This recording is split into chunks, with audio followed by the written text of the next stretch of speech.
What's going on? My name is Amaye, and I'm here with D&D Fuzzy Tales. I'm here to bring you another Reddit story, this time from a good boy.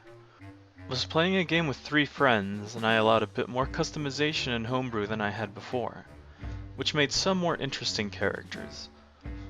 A druid elf, a half-giant wizard, the character did seem really interesting actually, and a kitsune, for which, if you don't know, is basically a fox thing, druid.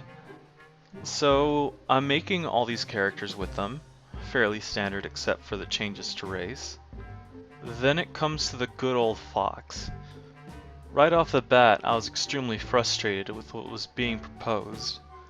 Namely, I had to write into my world lore about this race just to serve this guy's weird wants, but nevertheless I obliged.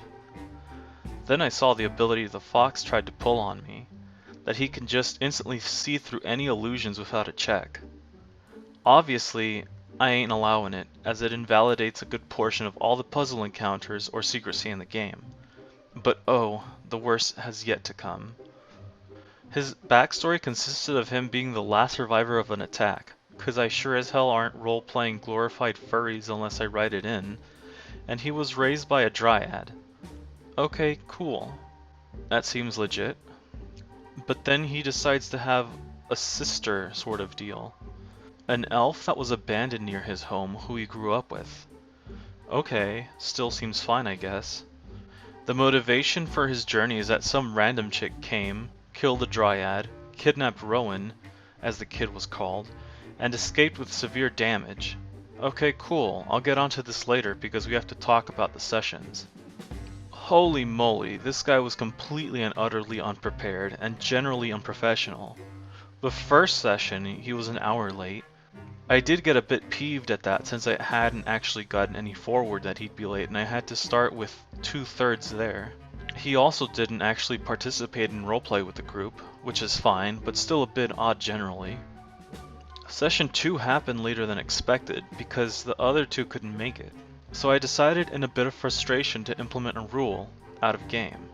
If you can't make the game, tell me. Or you don't participate.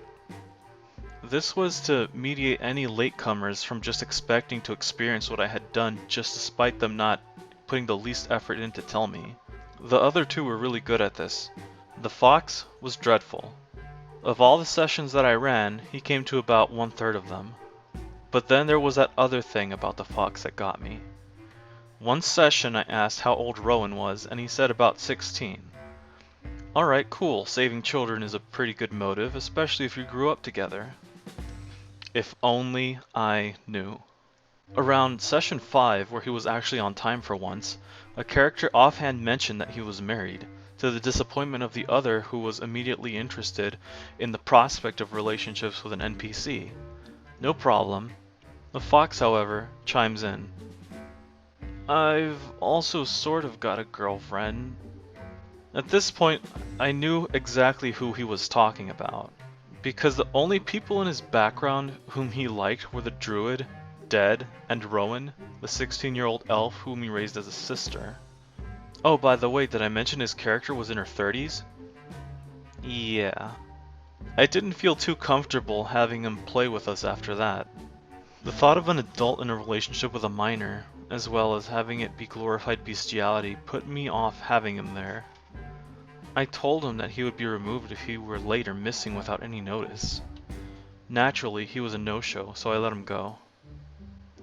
Oh guys, some people really need to keep their fetishes in check, I would say. This guy was clearly out of line with this whole minor storyline, and he was kind of creeping out the other people too.